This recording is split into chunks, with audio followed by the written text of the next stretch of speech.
And you are here today for this panel, which is the influence of literature on songwriting. And your moderator will be Russell Mark of the Nextdoors. Thank you. So, enjoy.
Now,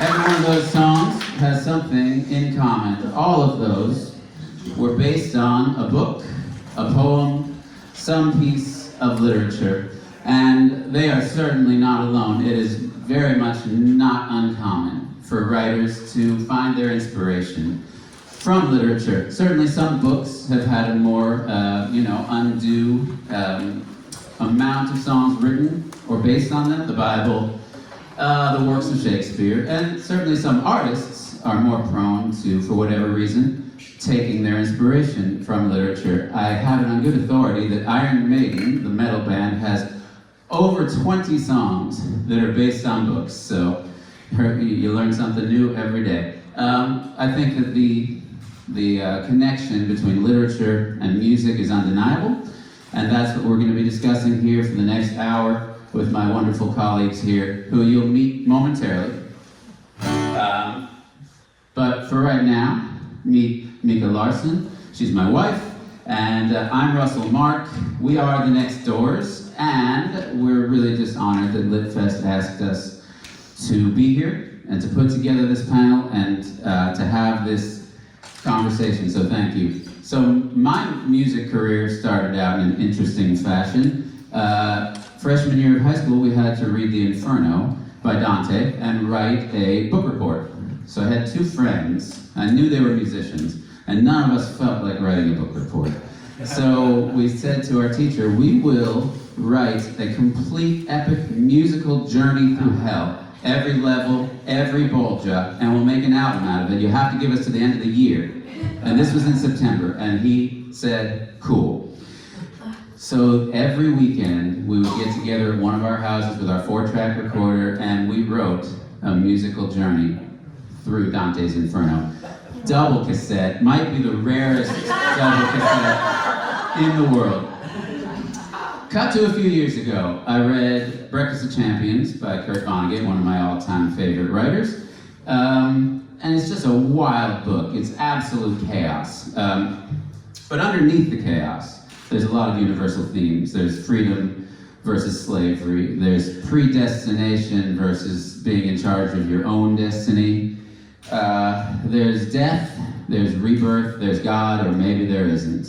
And it's a book that really demands to be dug into, explored, read, and read again. And for me, exploring is something I do best through music.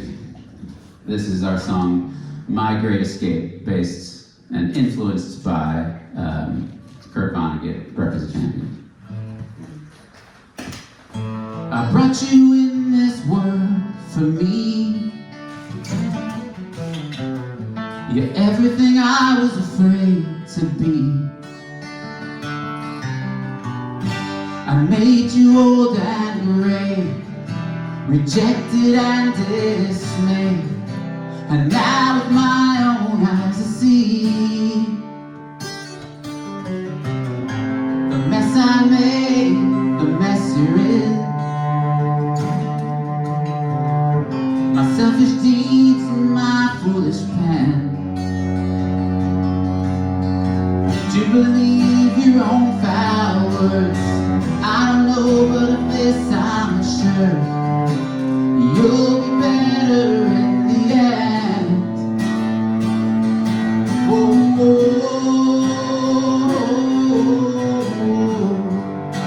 and I was your everything, but now I set you free. Now I set you free. You're on your own tonight, and you were my great escape. I needed you with me, but now I set you free. So long, goodbye.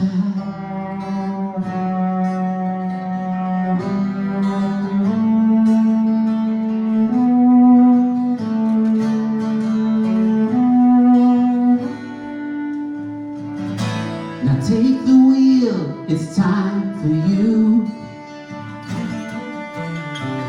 to do everything I wouldn't let you do. The world is not so bleak as you see in your leak. It's all just waiting there for you. Whoa, whoa, whoa, whoa, whoa. And I was your everything, but now I set you free. Now I set you free. You're on your own tonight, and you were my great escape. I needed you with me, so now I set you free. So long, goodbye. Oh,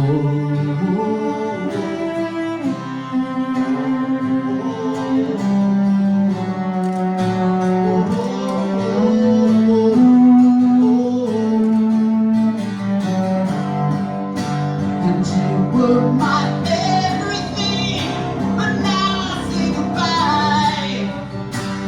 Now I say good luck. So long, goodbye.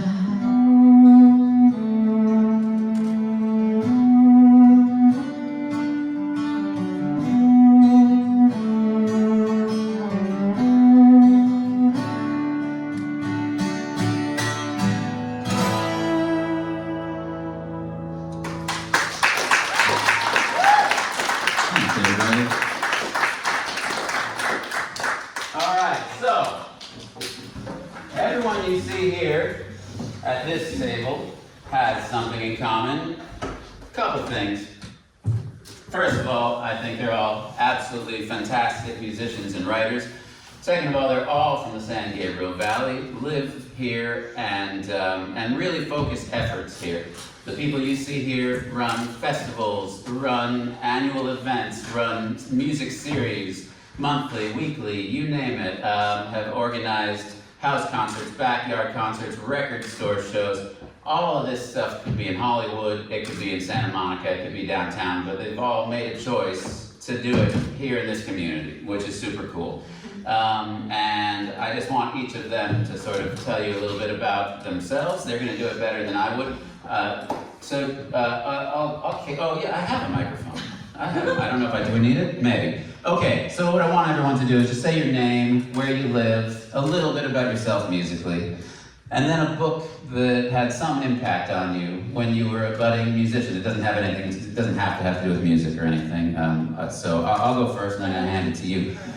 So I'm Russell Mark, longtime musician, producer, engineer, all that good stuff. And since the pandemic, when we couldn't do anything with our other bands, Mika and I here have been the Nextdoors, that's our band, and we've been having just a fantastic time playing mostly around here. And we're from East Pasadena, so now you don't have to say that part, I guess. Yeah, but you could. No, and the book that influenced me, there was a writer named Daniel Pinkwater, who's a great young adult author, and he wrote kids like they were adults, and he treated them with respect, and he gave them all the adventures that he would ever hope to have, and definitely very creative, and that was an influence on me for sure.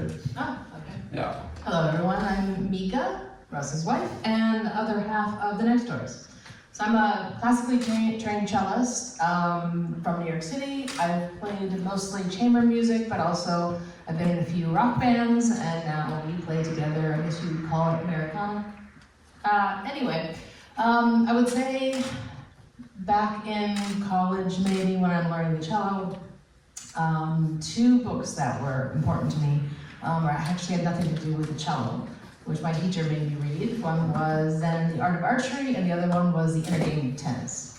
So the things, they complemented each other nicely. The things they had in common, though, they made you sort of align your inner voice, your external body, along with your intuition. So that really helped me, I think, play the cello. Yeah, I'm Brad Colerick, and I have been in the San Gabriel Valley over 20 years now. I started in Altadena and then made my way to Pasadena, and now I'm in South Pasadena. And I love it here.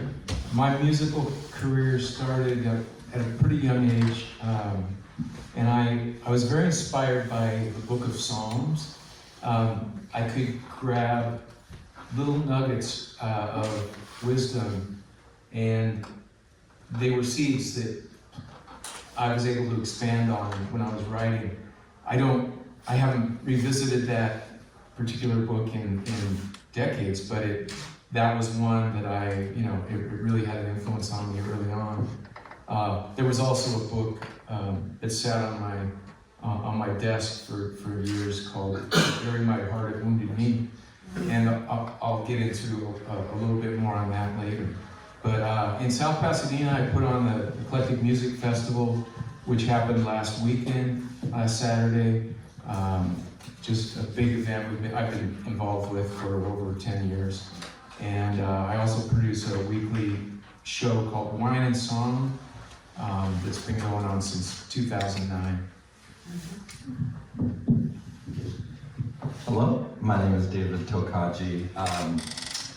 I also live in the San Gabriel Valley. I'm a singer-songwriter. I have a band called Dry September. We've been around for maybe 15, 20 years. And my book that influenced me, this is not as impressive as it sounds. When I was 15, I read Song of Solomon by Toni Morrison, which was an interesting crossover here. I didn't know you were gonna say Book of Songs. I say it's not that impressive because the only reason I picked up that book, my brother said, I'm reading a book, I have to for high school, and the main character, one of them, name is Guitar. And I was trying to learn the guitar at the time, so I said, I gotta read this fucking book. It's like one of the main guys he's named Guitar. This is gonna sort it all out for me, my world. And it taught me nothing about the guitar, but what it did teach me was talk about the theme of this panel, the thesis here, the influence on literature and songwriting. It taught me that you do not need complex phrasing or complex plots to convey complex feelings and complex ideas. And I carry that with me ever since Toni Morrison. I hold her in high regard. She keeps things beautifully lyrical, but also beautifully simple, like all the best songwriters do, I feel, and that I strive to do myself. So, and thank you for being here. Gwendolyn. Hi, my name is Gwendolyn Sanford, and when I first started playing guitar, I had a lot of fantastical songs coming out of me, and I was reading Mists of Avalon, and it really it had a big influence on my writing. I actually ended up going to Scotland and making a record with musicians over there, and my music sort of evolved from there. But when I was in high school, I remember hearing Kate Bush's Wuthering Heights for the first time, and I was like, what is this? And it drove me to read the book. It's really such a great song, and captures the book so well. I went on to make children's music, which I'm going to play a little bit of that with my daughter today.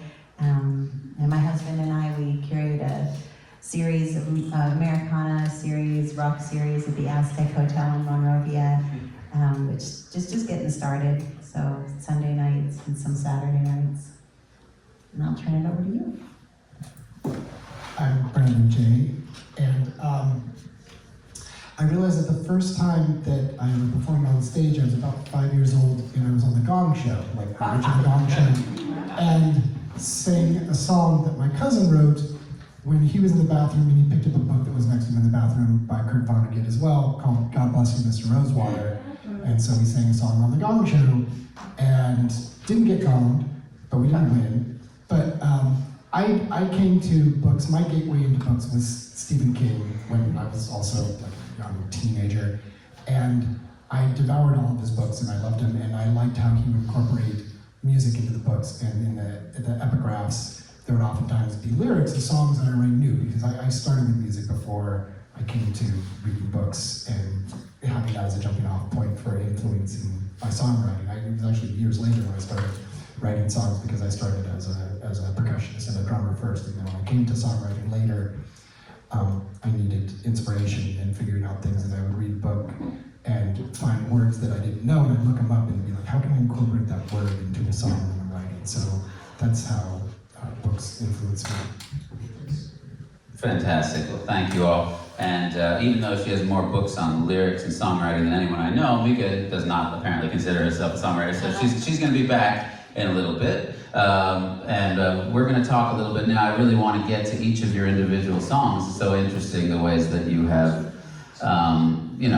crafted them in such different ways. You came at it from such different approaches. But first, I think we want to talk just briefly about like why and how would you choose a book or a poem or a piece of literature as an inspiration as opposed to something that happened in your life, as opposed to making something up out of your head. Just out of curiosity, how many songwriters do we have in the house right now? By show of hands. There you go. Okay. Any writers who are not songwriters, but they are writer? Okay. All right. What I hope too is that this will be a little bit of a, even the smallest shred of hoping that you might decide, you writers who have never written a song, hey, maybe I can.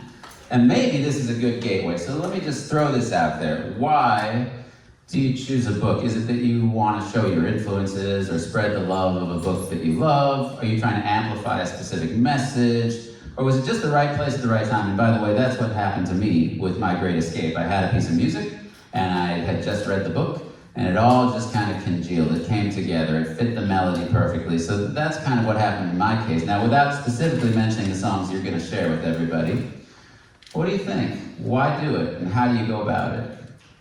Well, it's interesting. I was half joking with Russ yesterday, the moderator here, that I've kind of half jokingly been waiting 30 years for somebody to ask that question. And the reason I say this, and I don't know if you guys agree, but this question we are tired of is what songwriters influence your songwriting and what bands influence your music. The question I've never gotten asked is what literature influences your songwriting. And as I reflected on it, and the reason I was happy, thrilled to be on this panel is because I would say literature has had a way bigger influence on me as a songwriter than any other songwriter or any band. And I can distill it down, for me, and this is why I'm curious about you guys, but to two big things. One is character. Songwriters are not generally very good at writing characters. There are exceptions. Tracy Chapman, Bruce Springsteen, very good at writing the nuanced characters, all those contradictions and paradoxes that make people interesting. I think that's pretty unusual in songwriting. I think it's plentiful in so many authors. And the second thing is setting. I don't like songs that are like the voice of God, just proclaiming stuff, and it's really common. I want to smell the place I'm in. Is it a bar? What is it? What time is it? Where is it? What are you hearing? What are you smelling? What are you tasting? And I think so many fiction writers are very, very good at that. And so for me, there wasn't a specific story or novel that inspired a song, but it was the overall, it's kind of the gestalt, I guess, the whole big thing that I thought novelists and short story writers did was they were great at character, they were great at setting, and I said, I want to do that. And I think that plays into the whole theme of the fest this year, which is a neighborhood, Right. the way that we can incorporate those types of ideas. Thoughts down there? I feel like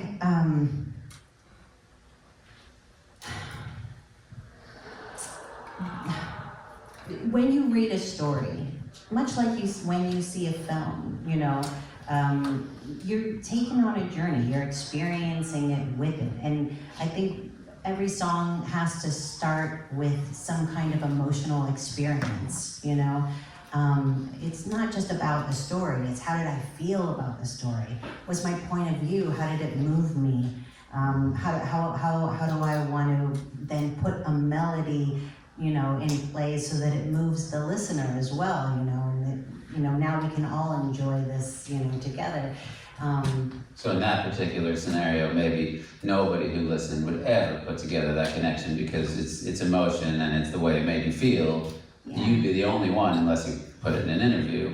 Yeah, and well, put it in a song and put a melody to it, and it's not just books. It could be a newspaper article. You know, folk music is about the world that's going around, you know, all around us, and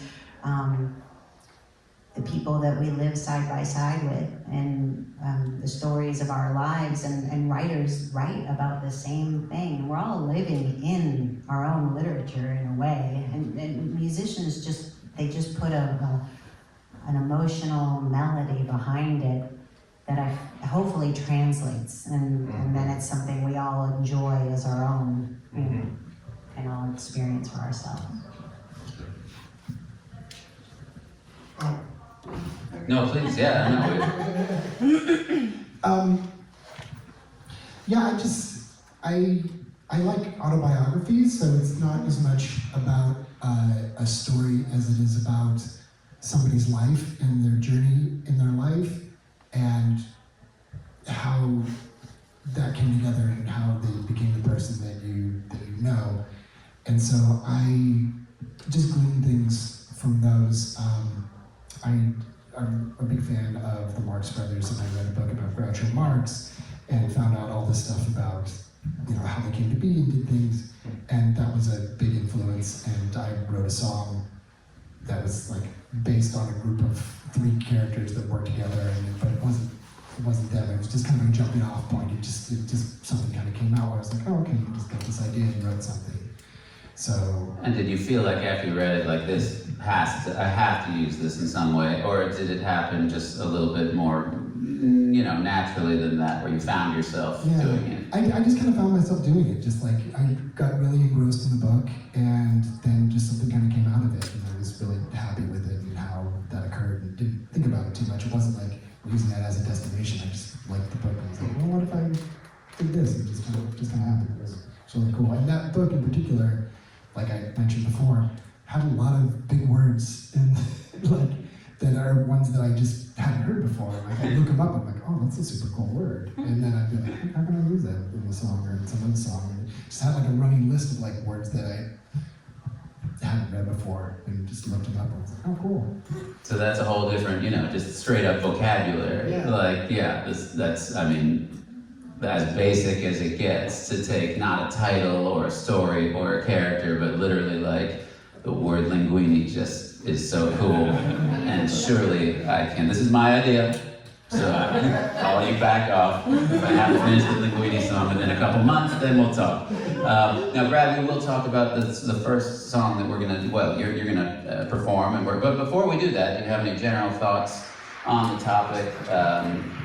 Whether you've written some other ones other than the one you're about to share with us that have had some sort of basis, or just how you would go about it if you were to. Yeah, I honestly don't have a process.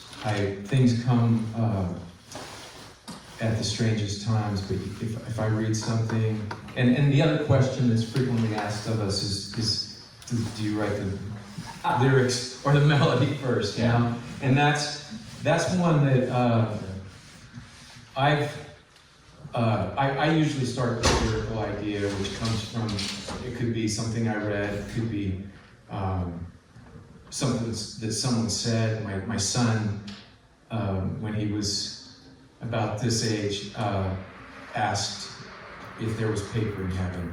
And it was like, oh my God, yeah. So I wrote a whole song, you know, that just triggered. And so I find the same thing with good writers can present an idea so concisely, and it's something I love to latch on to and see where it goes.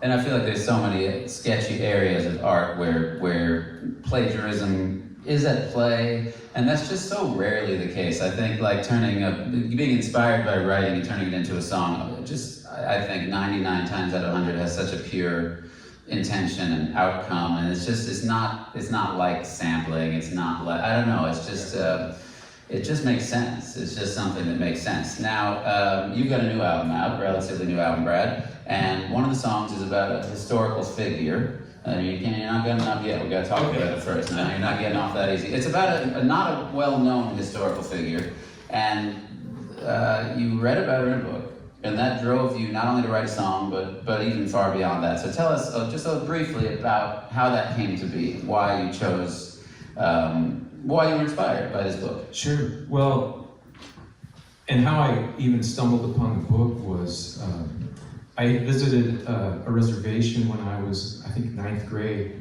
and spent a weekend with other students on the reservation, and I became pen pals with a kid my age named Matthew.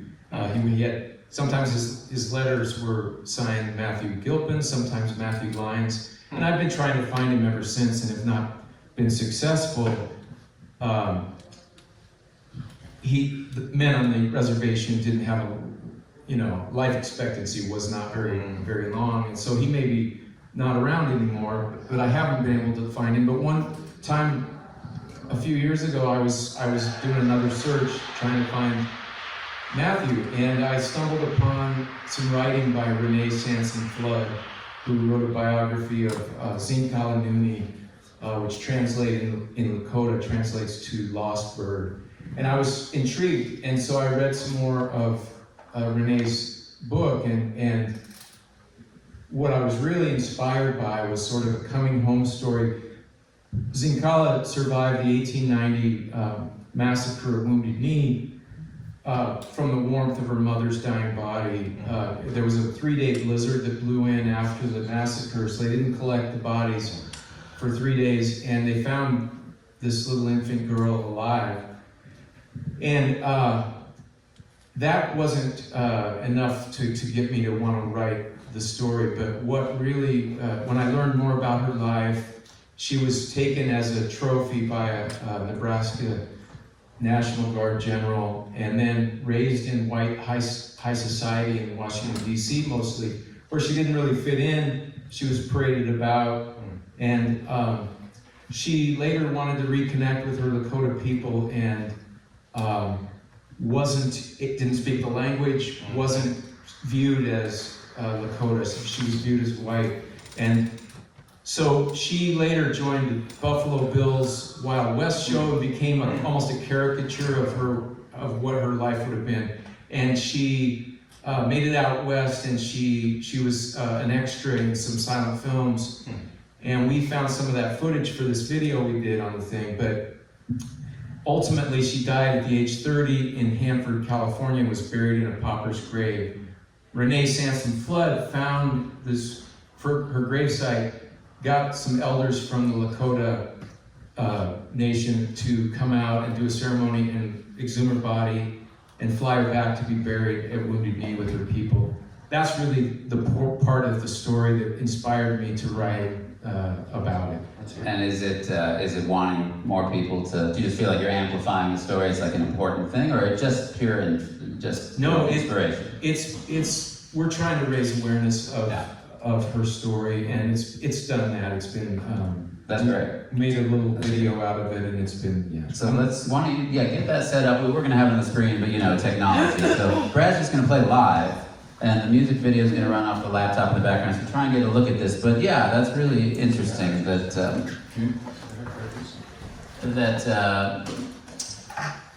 Sorry, are we gonna?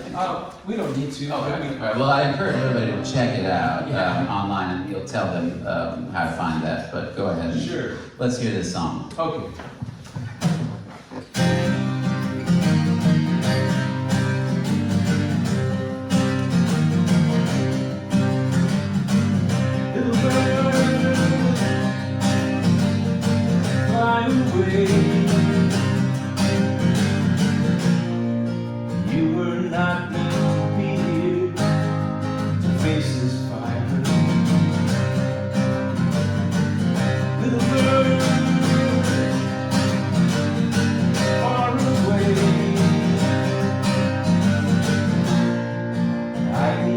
see the distance in your eyes.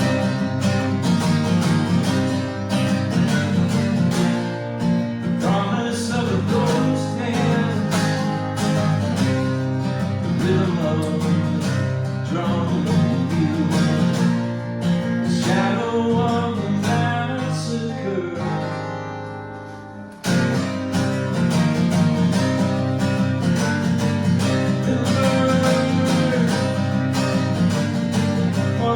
Child,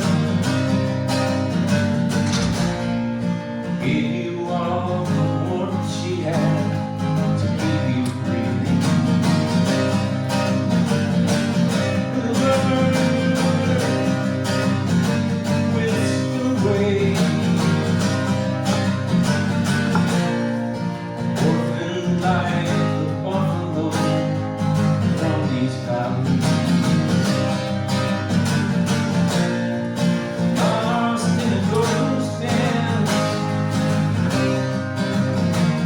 Spirits have come looking for you. They won't rest into your home.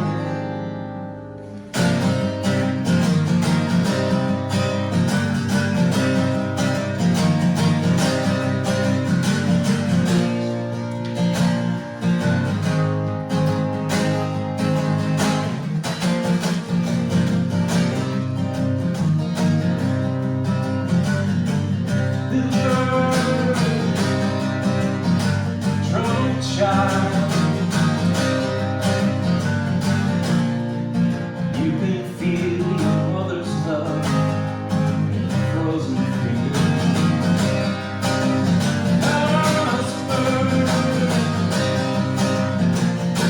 Think on your knees,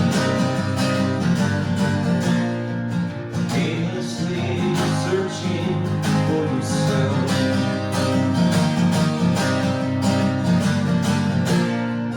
Lifted by the ghost dance, your feathers console your people. Soar above the wind outside, you're going home. You're going home.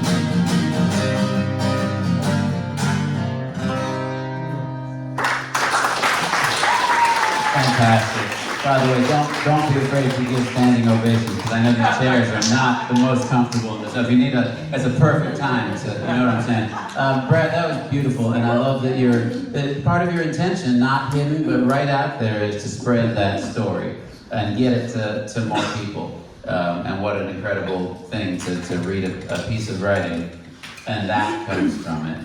And now for something different than that, for sure. So Dave, I'm going to prove what you said about literature being your biggest musical influence. Your band, Dry September, that's actually the name of a Faulkner short story, right? It is, yes, it is. So like that's pretty hardcore. So I guess. So we believe you. Now just tell us a little bit about the song you're going to perform for us and where it came from. Yeah. So I have a song, I think as far as I recollect or am aware of, I think it's the only song I've written that is informed or inspired by a novel. There's an author named Ann Tyler. Some of you may have heard of her. She wrote Accidental Tourist, is her probably biggest novel. I think she won the Pulitzer for Breathing last week. Actually, Scott O'Connor probably know better than I would, but I think she won the Pulitzer for Breathing Lessons. But her first novel, she wrote it when she was 22. And it's called If Morning Ever Comes. And I read it when I was about 22. And, you know, the song I'm going to perform in a moment is called If Morning Ever Comes. And you find our titles, is that something? Well, exactly. I mean, I think that's the big thing. Like, I don't know that I would ever base a song on a plot of a novel, but I always start, I would say 90% of the time I start songwriting with the title of the song. Because I feel like if you can compress down in a few words a little world that is interesting to you and enough to build a world around, then it might just be interesting enough to the audience. And so when I saw that title, I was like, if morning ever comes, who is the person who would think that? Where are they, and what is happening with this person if morning ever comes? There's a little bit of hope, but it's pretty goddamn dark. That's how I know, right? And you paint a really unique character in the song. Were you thinking about any character in the book when you... Thank you, because no. But I will say this. What I was thinking about, and this is why I love Ann Tyler, Richard Russo, Alice Walker, you know, they create these characters, which is what I try to do. They're so flawed and so frustrating and so maddening, but you're pulling for them. Like, you know, and you just are rooting for these characters, even though they're just so frustrating. And isn't that what a friend is? Isn't that who we are? Like, you know, these paradoxes, these contradictions, these hypocrisies we all have. And like I said earlier, I think a lot of fiction writers are outstanding at that. I think very few songwriters are good at that. And I don't say I've done it necessarily with success, but I've always aspired to write characters in their full paradoxical, contradictory complexity. And then, yeah, I'll go ahead and play it. The last thing I would say is that I think she's outstanding at is setting. You know, you can smell the rooms. She's just outstanding and concise about setting, creating a setting, a place and a time, and the smell in the room, the coffee brewing, the dog-folded ear of the novel on the counter. Like, I just think she's a genius at that. And my mom, who passed away 25 years ago, is the one that introduced me to Ann Tyler, and I think I sort of don't carry forth her plots, but I do carry forth through her, my mother, whenever I think, don't sell this character short when you write this song. Do not sell them short. They deserve better, and your audience deserves better. And I think that's what the best writers do. I know Scott does that. I'm reading his novel now, and I know Ann Tyler does that. So I will perform If Morning Ever Comes. Please, and I'll say from a personal perspective, this is one of the first songs I ever heard of yours that really, you know, engaged me. And I'm really interested to read the book, because I didn't know about this until basically we talked the other day.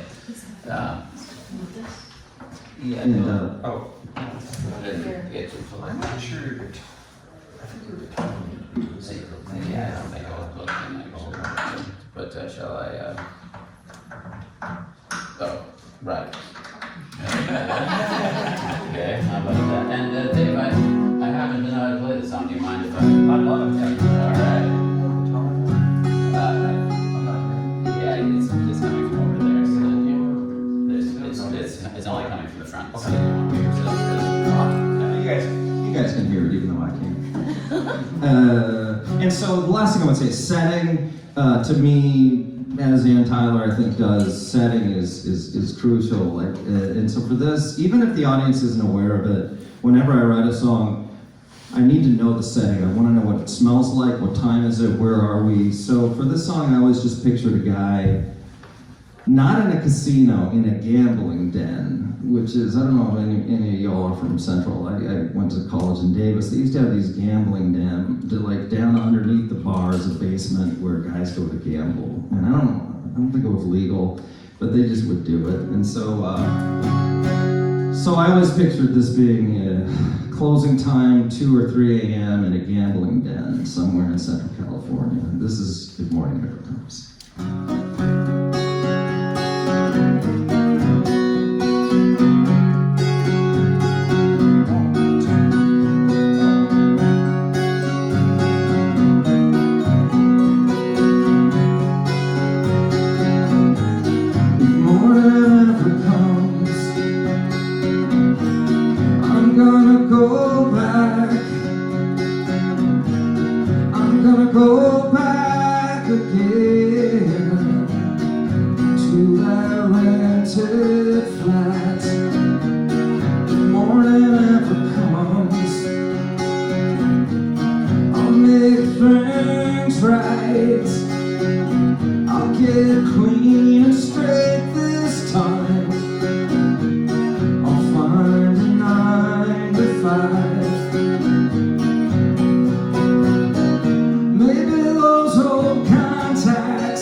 If morning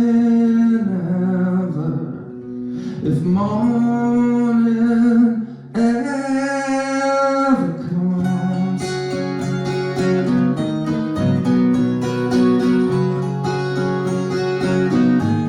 If my cards ever turn, I'm gonna cash out. It's been bad hits and busted hands. I want my dealer back. If my dice haven't won, I'll walk away from this game. I'm sick of these 3s and 12s. I'll hit my odds on 8. I know a shooter will have an endless run if morning ever, if morning ever comes. And if I ever make it home, I'll figure out what went wrong.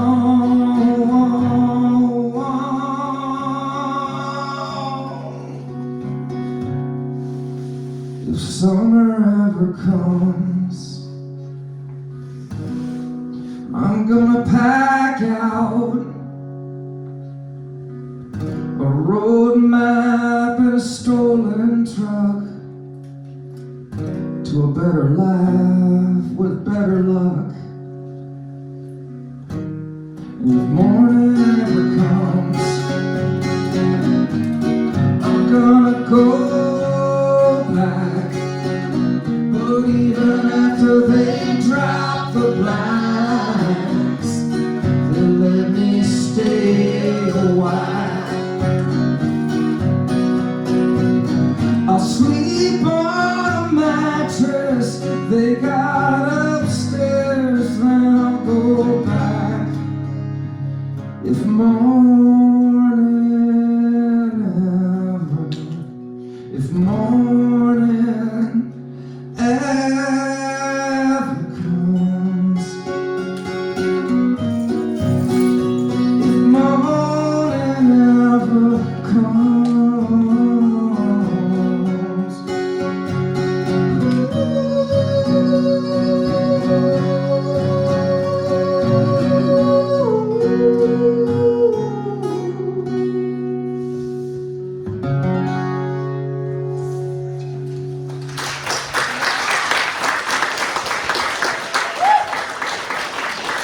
Thank you, Dave. All right, we're going to move right along for something, once again, completely different. So, let's talk about this. Okay. This is not based on a novel No. or a poem. No, but- this is based on me being in the library as a 5-year-old going, oh my God, look at all these books. So what was your motivation here? Is it just like a reflection of that, or are you trying to get the next generation? And you're all going to hear it in a moment. You're trying to reach the new generation and make sure that they, want to see reading as important as you did, or is it just fun? I'm not trying to do anything with the children's songs. It's really just like, self-recovery. Mostly the children's songs that I write are, I just remember how proud I was when I learned how to read. And I just blown away by all the different books that I had at my fingertips. And, that moment, that magical moment when you're like, I can read. Right. And then, as I got older, just grammar became kind of an obsession for me, I could diagram and parse anything, and it just, constructing sentences and just how the whole process works and how we become writers, basically, through the process. what was, from the inception of these are letters, these are words, you can put them together, they build sentences, there's now chapter books and then so on and so forth. Right. And I've heard you play live before, and there's a lot of whiskey and saloons and that sort of thing. So, That's the older material. Right. So, Yeah. but this isn't just a one-off. You do focus on children's writing as well.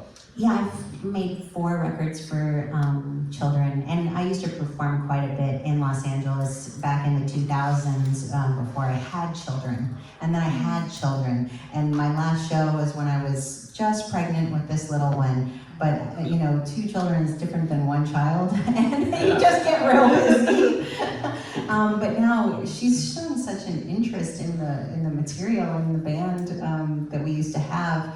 I'm hoping she'll take the reins. So. Well, let's get that process. Fiona, my daughter, to join me. Yeah, let's get that process started, I would say. And I like having a microphone. I do. I think it's better that you have it, though. So, up next, a song not based on a book, but trying to keep people like this reading and hopefully writing songs about books someday, you think? Maybe? Got some ideas already? You don't have to say yes. Yeah, she's definitely a songwriter and avid reader. Yeah. Avid reader.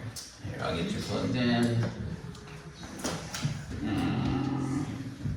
I could go low on the guitar. Guitar doesn't have to be that loud because this one. Remember to sing into the mic, sweetie. Nice and loud, yeah. Okay. Right in there. There you go. I can read, I know the ABCs, and when they're struck together, well, I'll tell you what you'll see. You'll see words, until sentences, into paragraphs, from the chapter of a story in a book you really need to read. Adventure, this story, fairy tales, and ghost stories, everything you ever wanted to see. Mountain pages number 1, 2, 3. I can read. I know my ABCs. And when they struck together, well, I'll tell you what you'll see. You'll see words, and build sentences into paragraphs from the chapter of a story in a book you really need to read. Princess, a pirate ship, dancing bear, a magic trick, imagination going tick-tock tick. From all of these books here, take your pick. Stories new and old, stories they just love to be told. Stories keep our mind going. Open a book and your brain starts growing.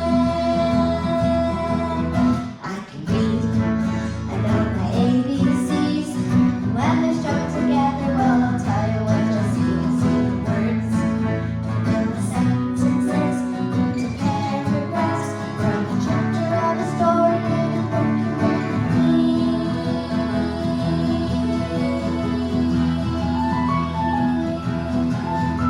you really need to read.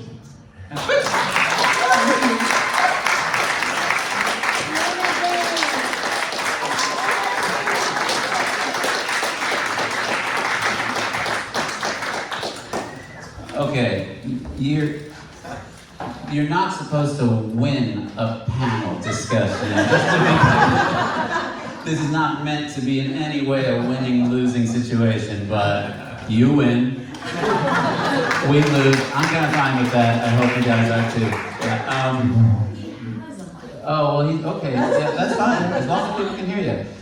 Now, what I love about this panel is I get to once again say for the 5th time, and now for something completely different. Now, everyone else, we talked about the book choice a little bit first, but I think I'd rather talk with you about your book choice, Brandon, after we hear the song. Because I think everyone's going to relate to this song. I think it's a book that everyone is very familiar with, and I would go as so far as to say that it is the ultimate book that made the neighborhood.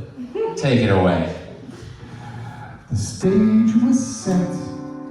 I gazed in your eyes. I wanted to conjure a tune, so I took a deep breath. But I started to cry, 'cause for words I hadn't a clue. My mind, it wasn't dark before I knew I should be starting to serenade you gently. What was I gonna do? I was awestruck by your beauty, feeling kind of flirty. The only words that came to me, they wouldn't do. My pulse, it was erasing. It's you I have been chasing for weeks. Finally, time for the kill. I knew the way to get you the moment I first met you. To sing a song so beautiful to give you the chills. Well, I reached for your back. I grabbed for a book while we made a little small talk. Held it up to my eyes, I gave it a look, then I let my fingers do the walking. I burst into song, you know I sang the yellow pages, started right at the top. I sang every line, I poured in my heart with convincing conviction. The words aren't true, you really think they were mine? Acupuncture, aeroplanes, blood veins, boomerangs, clockwork, and creator kept on ringing too. Eateries, engineers, escorts, freight exchange for dying gas, propane, great big balloons. Great big balloons. Who would have thought that if I sang the yellow pages I could get you to swoon and take you right off your feet, delivered straight to your door. The friendly yellow pages, everything under the sun, it makes your house so complete. I continue with my crooning, I believed I wasn't tuning the feelings I had alphabetically. Once I got it going, I could not contain the flow, and I had to sing everything from A to Z. Hypnosis, insurance claim, jukeboxes, kitchen frames, lingerie, masonry, oils and fuels, podiatry, pottery, roofing, shower screens, canning, upholstery, that's wigs and zoos. That's wigs and zoos. La-da-da-da.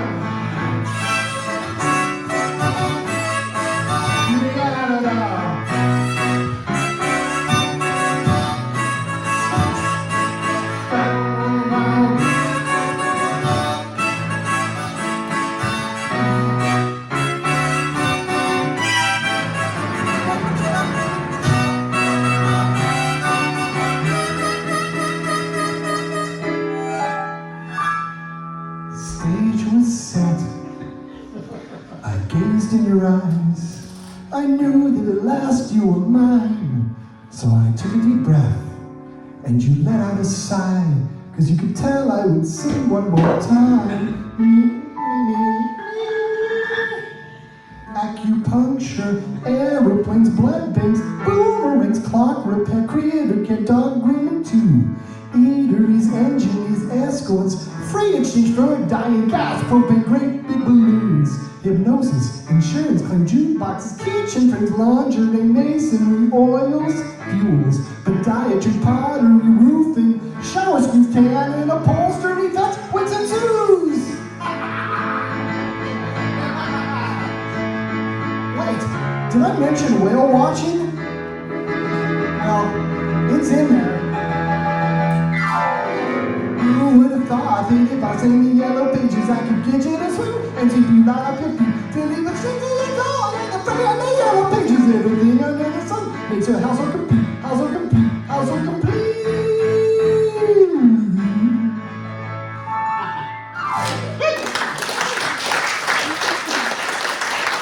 All right. It's not going to come as any surprise. I got some questions about this, but I'm going to walk over closer to Brandon to ask them. And if the rest of you could actually grab your guitars in a subtle fashion, I think we're going to get through this thing. I really do. We have a big finale planned with Scott O'Connor over there, the novelist. I just love knowing a novelist. That's the best thing about LitFest is now I know novelists, which is awesome. Okay, so Brandon. That was very meta, because the song actually talks about where you get your inspiration from. And in the song itself, you reach for a book. Yeah. And that book is, in fact, the Yellow Pages. Yeah, I mean, I think it's funny because he reaches and just grabs the first thing that's there, and it happens to be the Yellow Pages. And there's always the same, like, Aretha Franklin could sing the Yellow Pages. Like, it doesn't matter what it is, like, she'd make it beautiful. So that was kind of where the thought came, and I was like, oh, okay. I was actually driving to a friend's house when I thought of it, and I was like, oh, that's really cool. And as soon as I got to his house, I was like, can I grab your Yellow Pages? And like, I just started writing things down and like, A, and then like each letter I need to find something like, oh, that's Right. funny, that's funny. I just wrote it down, just like, wait, I just gotta do this really quick. Yeah, it's the perfect acrostic, Yeah. and it is the kind of idea that if you don't do it quick, you're going to decide it's stupid so Yeah. fast. So I mean, by it just- was stupid.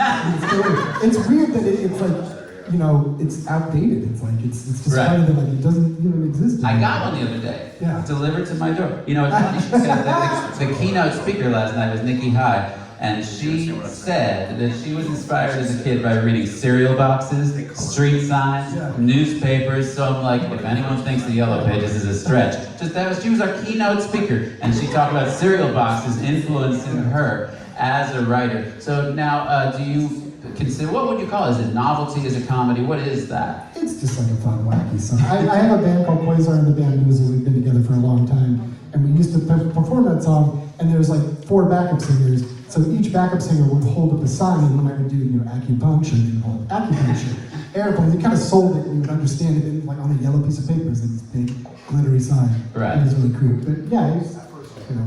And the thing is, it's so easy to take yourself too seriously, I'm sure, as a writer, as a poet, as a musician, and I think it's, you know, we gotta remember that fun is half of the reason we do this, and I can think of no more fun book to write about than The Yellow Pages. That is hilarious.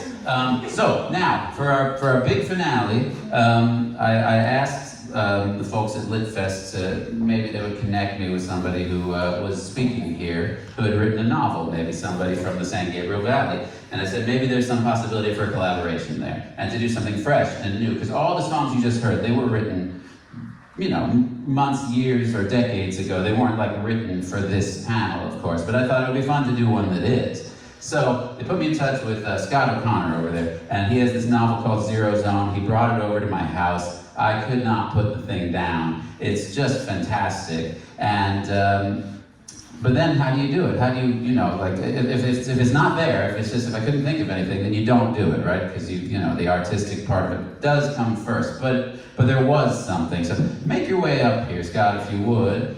Yeah. So real briefly, if you would, describe Spectrum, the art installation that's written about in your book. So the book's about an artist in LA in the 70s, and she makes kind of large-scale installations. And one of the first ones in the book is called Spectrum, and it's in a warehouse in Venice. And she builds these separate rooms, and the idea is that each room is going to be filled with a different colored light. And she's studying the effect of light on bodies and brains and what it does to us when we're in sort of different kinds of neon light, and the idea of breathing in different light. And as she's building this, she's building walls and doors, and each room has a different color, and it's just not working. She can't quite figure out why this thing isn't working yet. And then she stumbles upon the idea of taking the doors off and just having these doorways between the rooms. And for her and for many of the visitors to the installation, the most interesting part is what happens when you cross between one room, from one room to another, from one color to another. And some people who visit find it very soothing, some people find it creates anxiety, some people get fearful, some people get joyful. It's different for everyone, but for her the interesting part of the artwork is the space in between the different colors, and how these colors either harmonize or maybe how they conflict or something in between. So I read that, and I found that really stood out in the book, and I thought, well, there's one aspect that we didn't really cover here, which is books can influence music without lyrics, too. It doesn't have to be something lyrical, and what you take from that could be so different for everybody. So what we've done is, I've gone ahead and I've assigned colors to everybody, and asked them to just come up with some music that speaks that color to them. And Scott is going to conduct the Spectrum Symphony, and he's going to point, and but the thing is, there's not going to be strong stops and starts. We're going to fade into each other. So this will be never performed before and never performed again, and you may never conduct again. Ladies and gentlemen, the Spectrum Symphony. Should I go back? Is it better if I go back somewhere? Yeah, just get right here in front of us. Conductor I will see think. at the front. Yeah. This is the extent of my musical ability, is pointing at people, so this is really...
fun. We are out of time, but we will be breaking down and stuff like that. So Q&A wise, if anybody wants to come up and ask any of us any questions, of course, feel free. And we have a lot of gigs coming up in this room. So, you know, we all play. We're playing on the 9th. I believe you're playing on the 18th. And also the 18th, I think. And maybe June 15th. Yeah, at the Aztec Hotel in Monrovia. Gwendolyn's playing there June 15th. Great. It's free in all ages, so. And we Nextdoors are at Monopole Winery here in Pasadena. This Thursday. The Moore brothers from Altadena. Woo! Fantastic. And June 21st, right? May 18th. So anyway, please do say hello.